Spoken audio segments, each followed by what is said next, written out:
Darkie Martin, Darkie Martin, Darkie Martin Show. Darkie Martin, Darkie Martin, Darkie Martin. Darkie Martin Show. Yeah. Anyway, on tonight's show we got quite a lot for you. Don't forget, like, share and subscribe. The Darkie Martin Show. Here, it's a nice one for you. Coconut milk infusion. It's the sort of thing you can use for your porridge. You know, you can do the same thing, then mix in your porridge and let it boil out. It's a real sort of like a morning filler.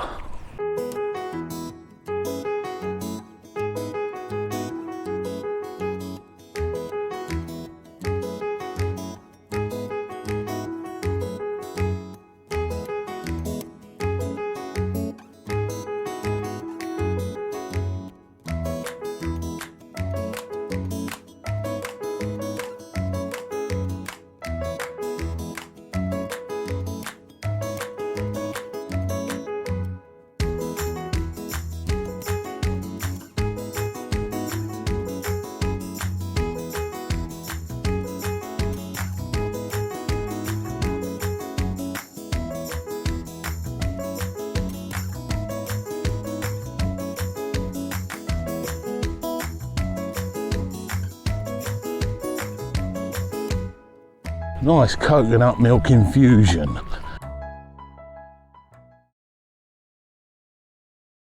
Because like now the weather's in, I've got you a lovely iced tea. Guess what this iced tea is, huh? You wouldn't believe it, right? Bay leaves. But you see the bay leaves, right?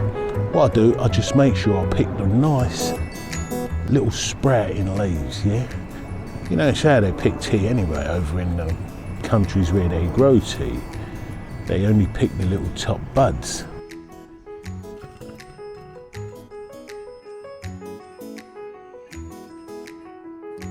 That's the best, you know what I mean?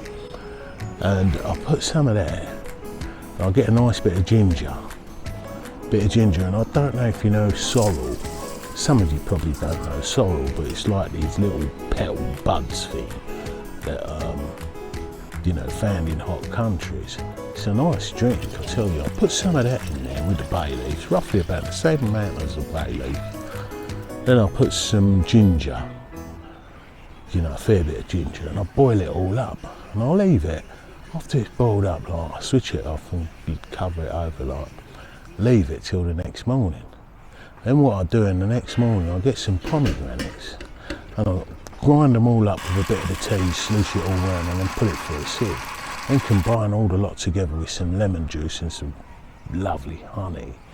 And I'll keep that in the fridge, like, that's like my iced tea, you know what I mean? And it's full of all the electrolytes and all the vitamins and everything that your body needs. You know, minerals and stuff like that.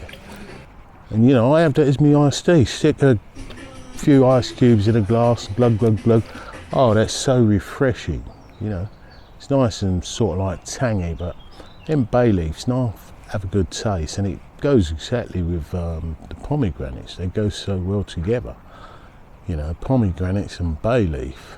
It's amazing, but these flavours, they're things that's good for you, and they're good for you, and it's nice to get them in your body, because like as we get older, we miss out on a lot of things.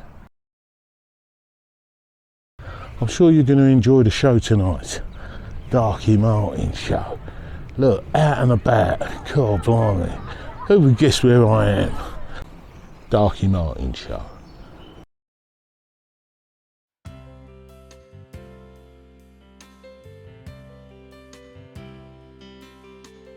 People with learning difficulties. I mean, it's not just dyslexia.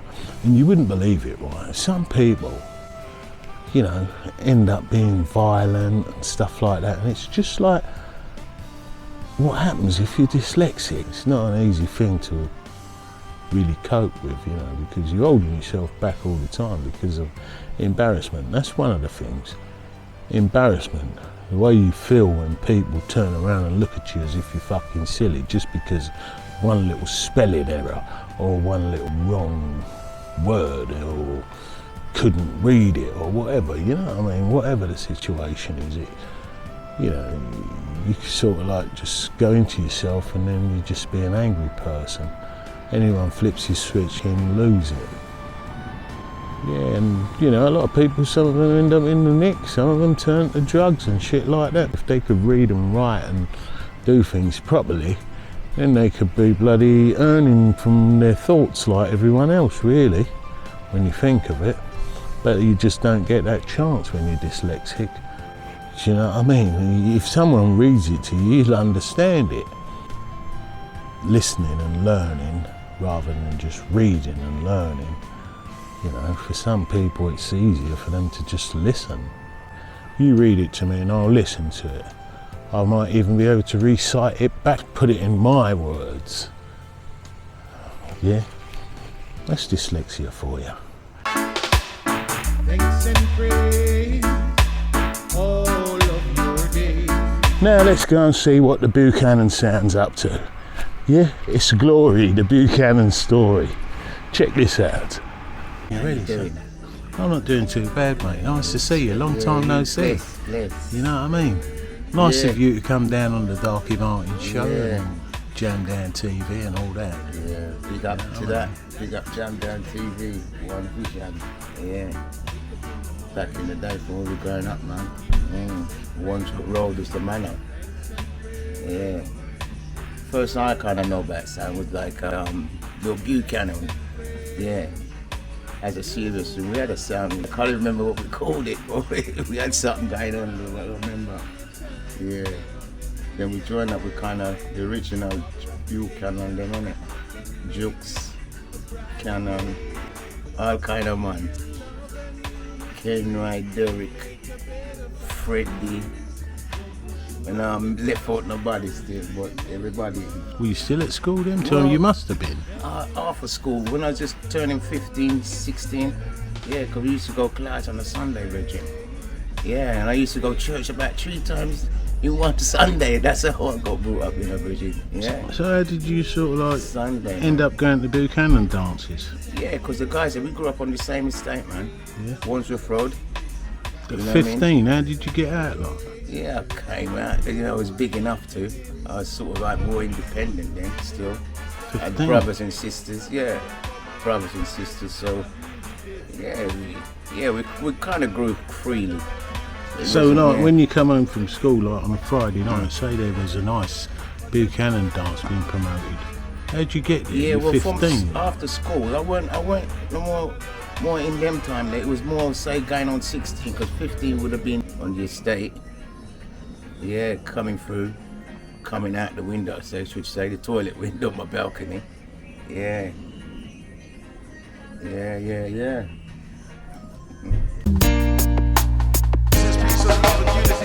It comes to my appointment, and I'm talking about the current situation.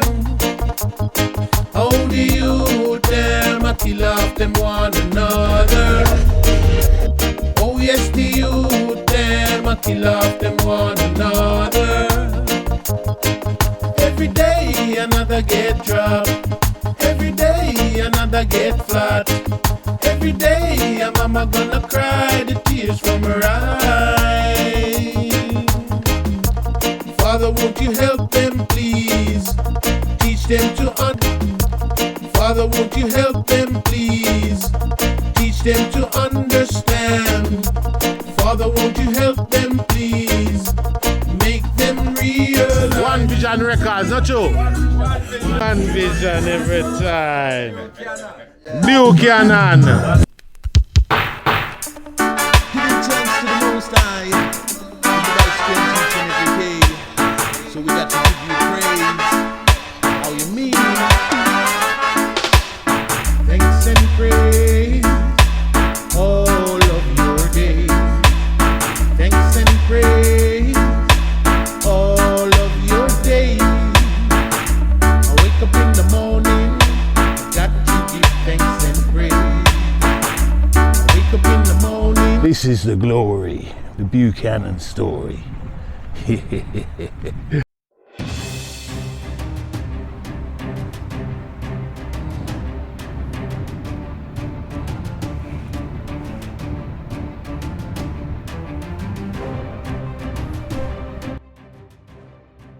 Hello, my name is Joshua Wisdom. It's nice to be on the DALKIE Martin show. Jam Down TV, out here training, preparing for the season, working hard, and wish you all the best. I told you I come out early in the morning, and you know, I get meeting people like young men doing their football training and stuff like that, and it's nice to see that, you know, you have some people that are disciplined and dedicated to what they do, because that is the key. Anything you want in life, you got to be disciplined and be dedicated to doing it. And you know, it's no point going around complaining you never had the chance. Everyone had the chance, because everyone had the chance to grow up. Anyhow, DALKIE Martin, Jam Down TV. They make it look like a curse we're living in. You'll be hearing a bit more about Tommy and all. Tommy, you know, he had a brilliant party and it's always kicking off and stuff like that. But Tommy's trying to go straight, isn't he? Yeah, he's trying to go straight, so I think he's gone out on a mission with his mate Kev. Kev's the driver from one of them blagging firms back in the day down in Chingford. Yeah, old Kev, yeah, he's a nice fella though. He's a good mate of Tony's, because they both go driving down the fucking circuit and all that, you know, they really love driving. Yeah. But anyway, Tommy.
Another one of the DALKIE Martin stories.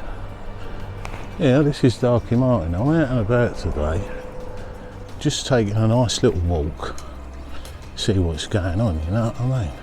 It's really nice to get out early in the morning. I recommend to everyone, go out and have a walk now and again. You know what I mean? Look how lovely it is, look at the weather.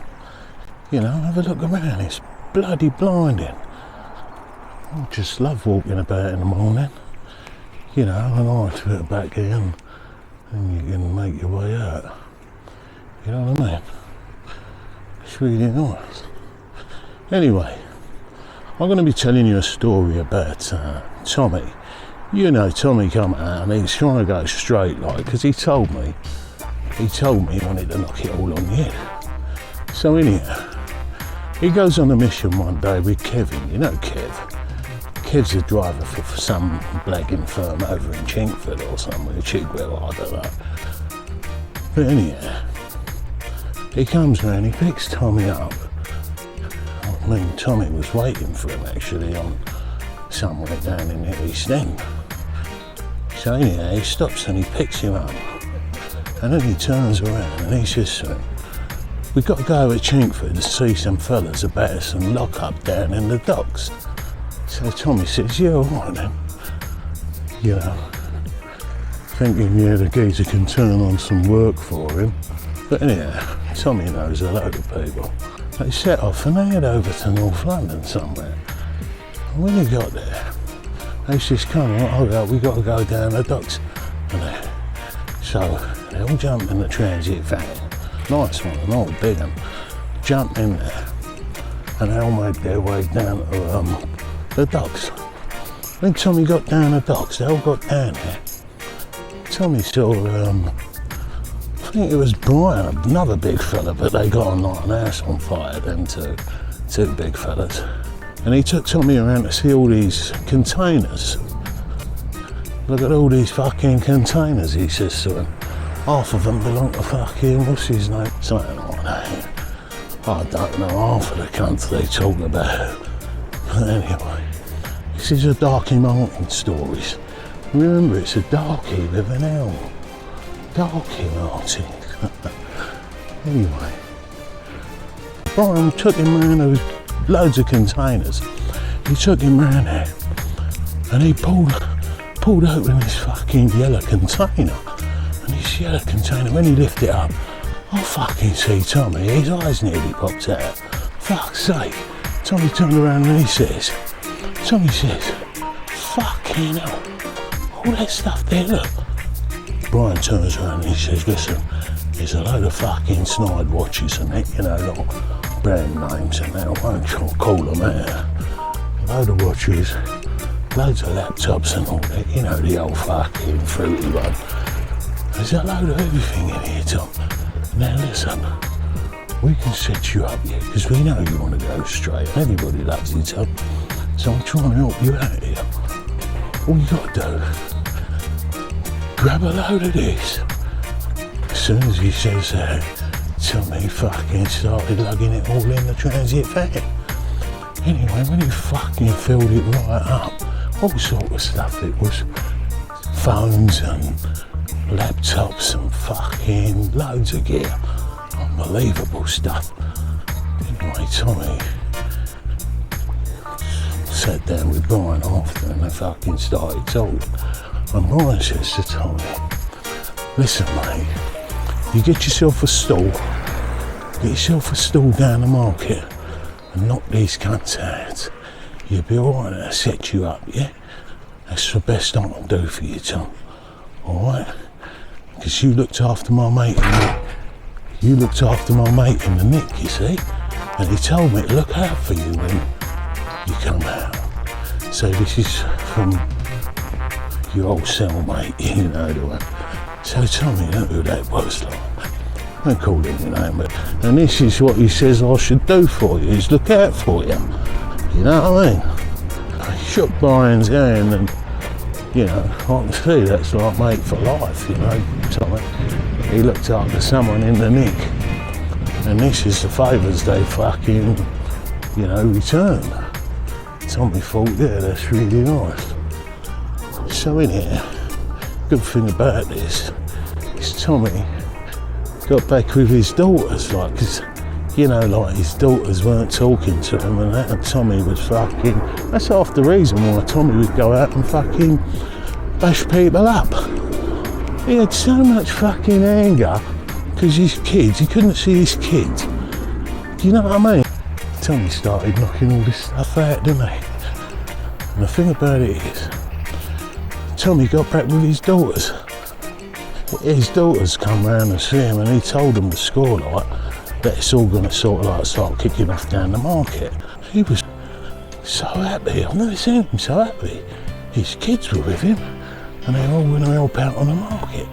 So Tommy's down the market now and he's flogging all this gear and he's loving it. He's raking in a fair bit. So that's probably the reason why Tommy was really fucking mad. He missed his daughters. So anyhow, he got them working on the stall. And it was really nice, you know, they were really sort of like starting to really admire their dad. And you know he had such a reputation, but that's why they were safe on the streets. Do you know what I mean? Anything happens, someone turns around and says, do you know that's Big Tommy's daughters? No one fucks about. But anyway, it's nice for them to all get back together, working on the stall. Darkie Martin show, I'm out and about today, yeah. Fucking loving the sunshine, yeah, nice. Just here having a bit of fucking, It's Tommy's favourite stomping ground, isn't it? Yeah, he used to play football here. Apparently he used to be a coach down here some time back. He's right sporty, old Tommy. You know what I mean? Anyhow, You take it easy and I'll see you next time. Darkie Martin saying, be cool. Later on you'll be hearing from Rasta Jack. We're going to see Charlie again and see some of the other things he gets up to in his everyday life.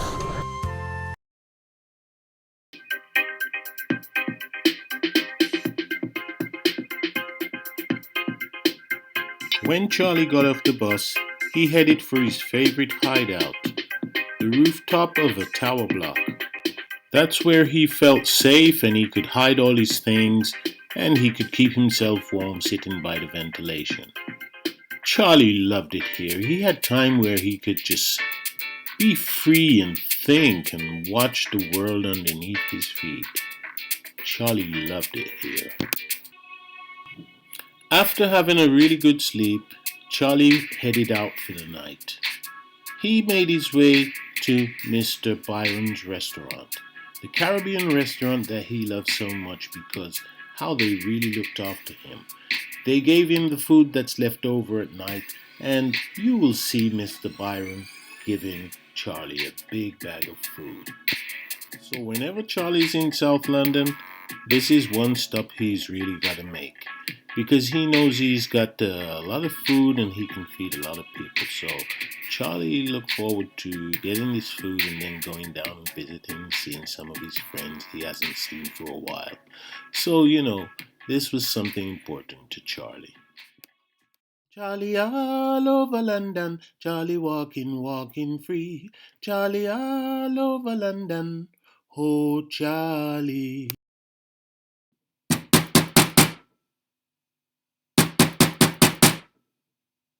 Mr. Byron.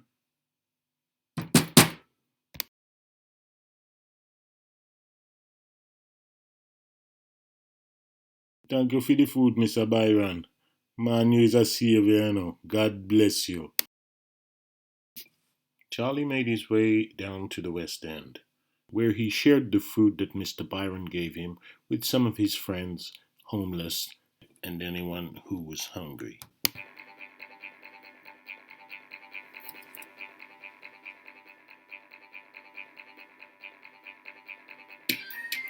After everyone had eaten, Charlie then told his friends that he had to go down by the docks.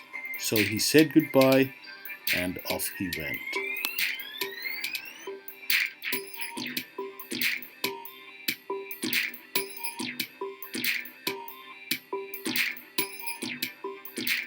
Charlie all over London, Charlie walking free. Charlie all over London, oh Charlie.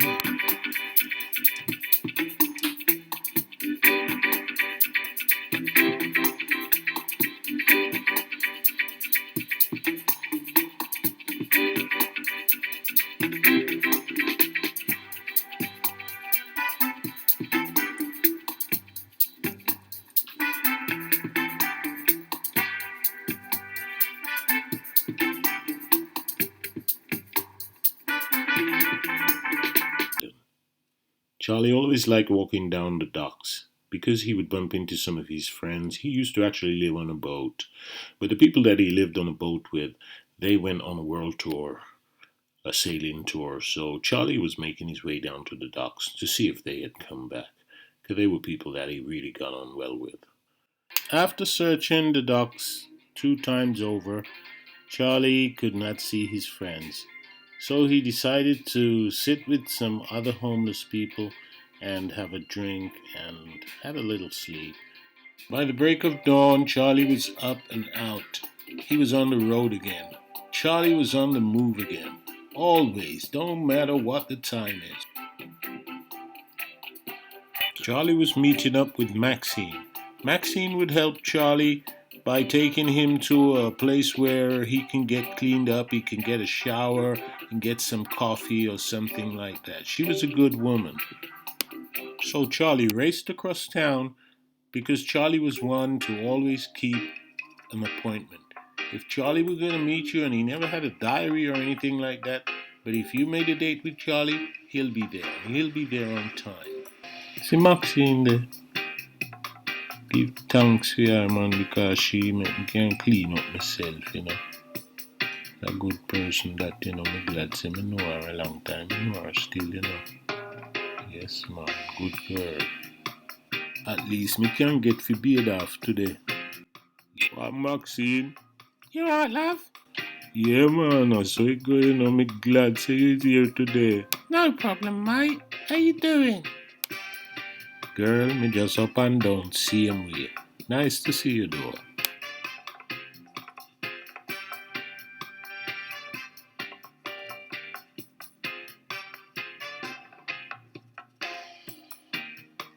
Charlie was on the road again.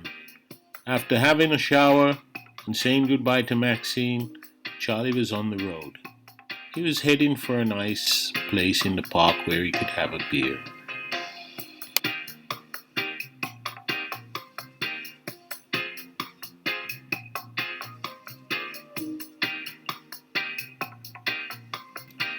Would good if I see a bus now. I'll take the bus and it's only 2 stops. Wait, it look like when I come now, make me hurry up and cross the road and catch it. Ride it for the 2 stop and go sit down in the park. Relax myself.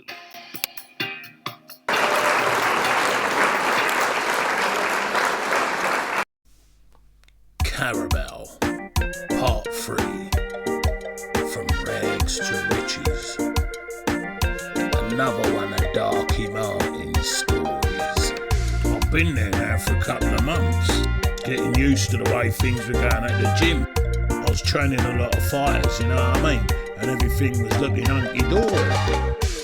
Anyway, one morning I got up and I was having breakfast, like, I could see, like, from the window of the penthouse, like, down into some shanty towns. And I see these kids playing about, you know, steaming one another like we used to play when we were kids. But one of the kids, like, every time it was his turn, they kept running away. So I had my breakfast, finished it off, like, and jumped in the shower, put a nice bit of clubber on, and I was there, you know what I mean? Jumped in the motor, driving down the road, you know, place called Paranaque, I think it was called. Anyhow, I headed on straight down to the gym, but I noticed there was a bit of traffic built up, like, I had to stop, like, but where I stopped was right outside the front of the shanty town entrance, like, and I see the kids, like, sitting on the wall. And he runs over to me, the big one, the one they kept running away from. And he shouts out, "Hey sir, what is your car? It's a nice car, I like your car, sir. What is your work, sir? Where are you going, sir?" You know, the way they fire a load of questions at you. So I says to him, "Yeah, alright then, you know what I mean. What is your job, sir?" "Trainer down at the gym," I told him. "I like fighting, sir. I want to be a champion." Traffic started moving and I had to get away, like, so I says, like, "See you later, sir." And I was on my way. Got down the gym and there, and I had a fantastic day, like, there was some new fighters in there. A couple of days later, I says to myself, I better take the car for a clean. I thought the car needs a bit of a clean, and I popped in there. When I popped in there, I see these kids. And the same fella comes running up to me and he started sparring and ducking and diving, and he says to me, "Fighting, sir. I like fighting, boxing, sir. I want to be a champion." "Oh then, if you want to do boxing, I can take you down the gym. You meet me Thursday afternoon and I'll take you down the gym. Anyway, what's your name?" "My name's Daniel Polilio, sir, but everybody call me Danny." So as he kept, like, sparring, ducking and diving while his couple of mates were polishing away at the car, I'm sure he should have been polishing and all. But anyhow, I says to him, "Danny, listen, if you want to do boxing and that, I can train you. You come down on a Thursday and then I can start training you." Anyhow, after they finished cleaning the car, I give them like 500 pesos each. They all started shouting, "Thank you, sir, thank you, sir, thank you, sir," all jumping for joy. It was about having 500 pesos. That's about £5. Then I was off. Come Thursday, Danny did show up.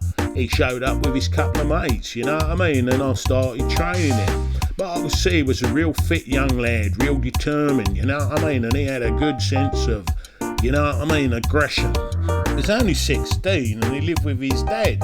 His mum had left his dad because his dad was on the sauce all the time and kept bringing the money to the cockfights and that, to the arena, and losing a lot of money. So Danny was just like wanting something to do. He was nearly 17 and I thought, well, I better train this kid because he's determined. I thought I'll give him a bit of extra training. So I upped his running, give him a couple of miles more. And then he was doing more like weight training and other things that he'd never done before I was getting him to do. The kid was loving it, you know what I mean? I'll tell you what, mental training, you know what I mean? About fighting, you know what I mean? So I started treating him like a son. Kept on training him harder though, you know what I mean?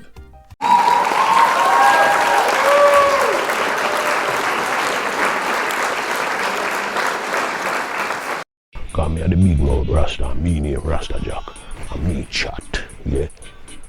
You see, humour, had that we got, natural humour.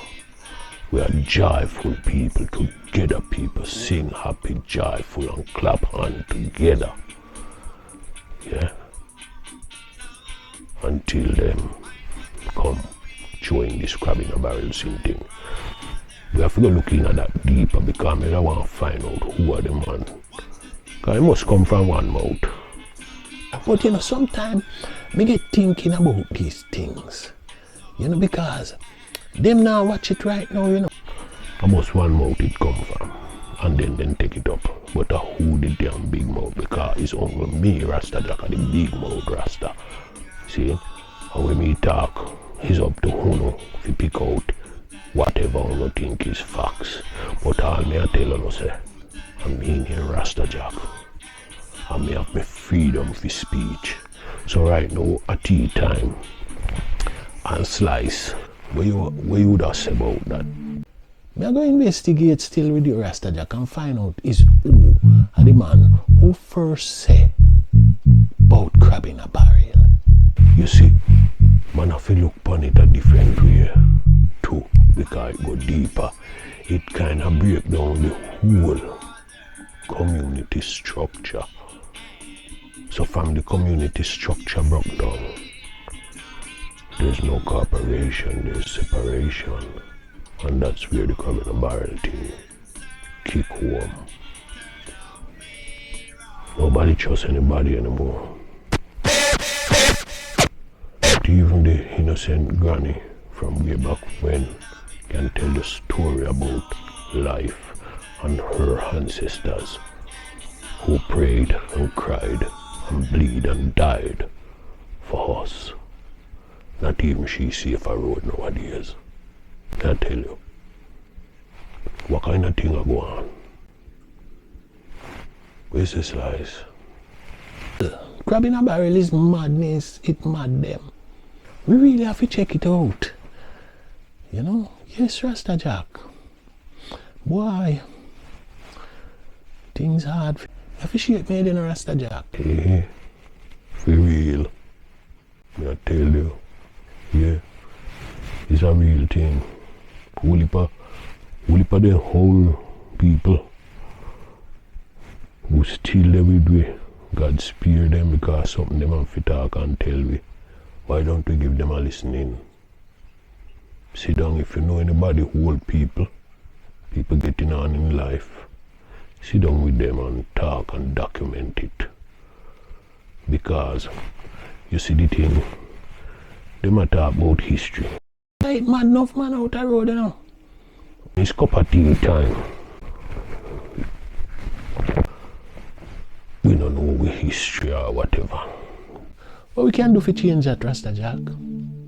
What we should be interested in this little short lifetime, with all that we have, we should be interested into making a history. So our coming generations will not be in the shoes that we are in. We will have progressed. And by that time now, with the technology, our generation, whole and we pass and we leave and we gone. But those coming generation will be able to stand firmer and with the technology pick up more about them history. So, few generations, you know, but the way how this place will get nasty up, the way how this thing get bad, Slice. listen this part, you know. I don't know where the head of curse come from, where them pick up themselves and take it for fashion. You know. Take it for fashion, because who know one another mother. What a thing, man. That better than the crab in a barrel. You know if you stop it. Stop it, man. Ain't no righteous really and truly, Rasta Jack. Ain't no righteous where them a go on with. So they must check themselves. Well, good time will tell the effects, you know. But you can see the situation. Enough of them mad out the road already. Mad out the road. The more thing, rather than pray, them draw a big long black pan and start sup down that Rasta Jack. Yeah, I tell you what. You know, the Creator give the woman the power to bring forth man, woman, a child. So if you hate and curse somebody mother, you're cursing your own. You see it? Understand the thing, man. How can you curse the fruit that can bear, you know, seeds? How can you curse it? No, man, if you love it. So when you start cooperate and deal, you know, with one another, all me can do is talk my thing, cause me are the big mouth Rasta. I mean in Rasta Jack. And, you know, we can only talk the thing and make history about the thing. Maybe some time to come, then we find out. Say, Lord, a man not did say that already. What's his name? Oh, he's Rasta Jack. Yes, same way how them go and say, oh, a man said that it was Nostradamus. You see it? Make we own a history. Yeah, a whole heap of thing we have. Whole heap of power we have. And when we say power, we don't mean arms and gun and all them things where them a deal with. You know, we deal with fuel power. And we can go in our next topic and next tea time.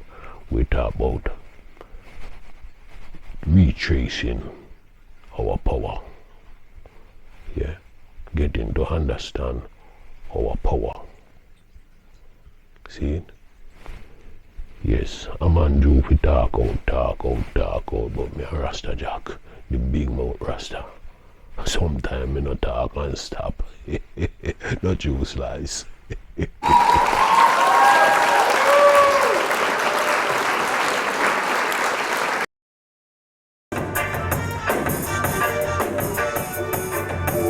Hustling, juggling, don't you know it's my living? Yes, yes, yes, yes. Hustling, juggling, and thanks and praises I'm giving. The wicked man come down on me, hold me up and take my money. Said I was involved in some robbery and gave my God a warrant for me, but I was hustling, juggling. Don't you know it's my living? Yes, yes, yes, yes. Hustling, juggling, and thanks and praises I'm giving. Licked after that, they took up to the station. They want to give us some slip center. One thing they can't crucify the urban Babylon man. What a wicked man, I love. Hustling, juggling.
Say the herb it can't burn. Babylon man, on the judge saga. Why?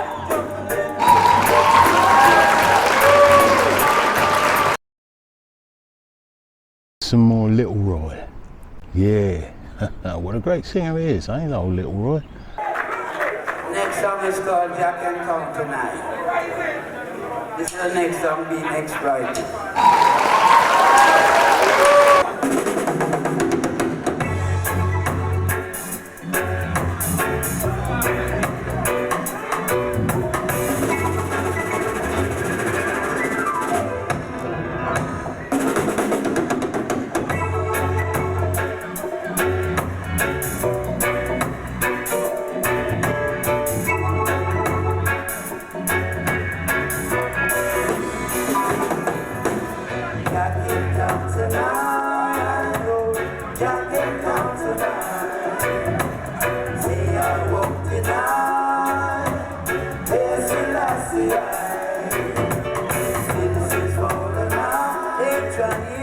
Trying to conquer life, but I won't deny. I know I won't taste the last year.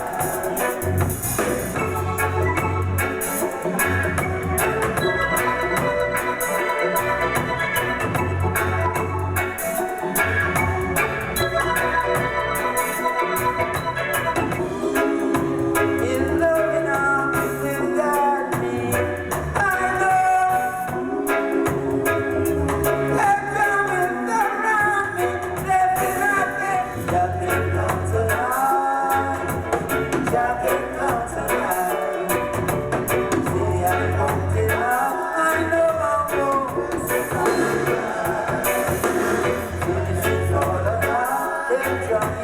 Trying to conquer but I won't deny. Yes, that's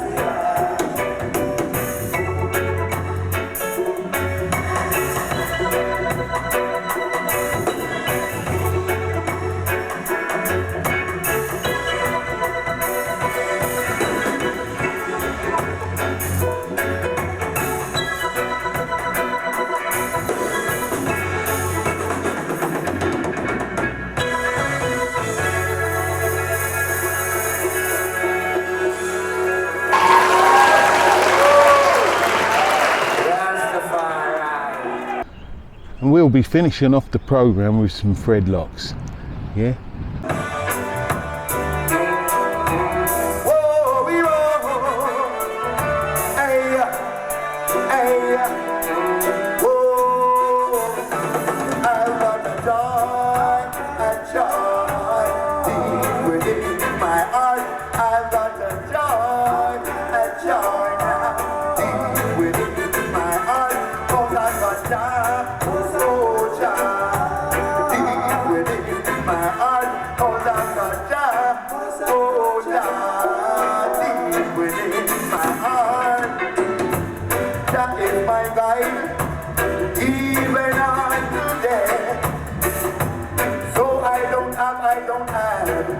Don't have no regret. Though the road is rocky, stony and rough, to go to Mount Zion, you've got to be tough. So I've got the deep within my heart. I've got the deep within my heart. All I've got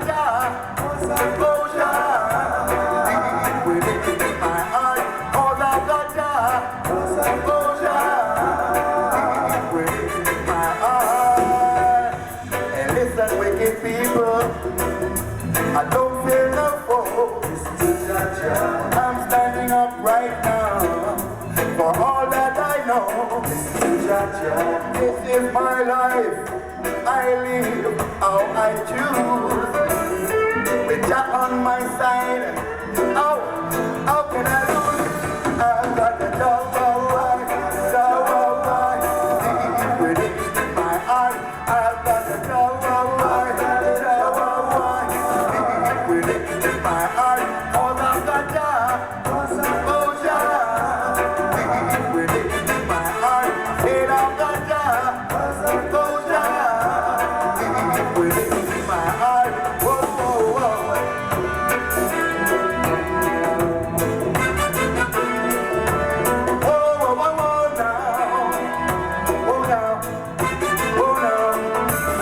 happy and you love it, stay forward.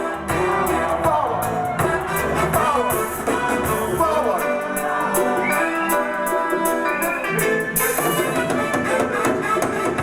Hey, listen, wicked people, listen naughty. I don't fear no foe. For I'm standing up right now. For all that I know. Hey, this is my life. I live how I choose. Which are on my side. Oh, up and I lose. But I've got to know deep within my heart. I've got to know deep within my heart. Oh, I got ya. Oh, ja. Deep within my heart. Here I got ya. Oh, ja. Within my heart, I'm not a joy.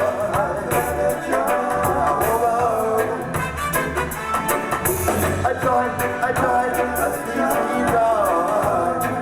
Oh yeah, a joy, a sweet joy. Oh yeah, I've got a joy. I can't see that you're feeling happy. Thanks for tuning in to the Darkie Martin Show. Join me again next time. And don't forget to subscribe, like and share the link so we can all meet up again next time. Alright, the Darkie Martin Show.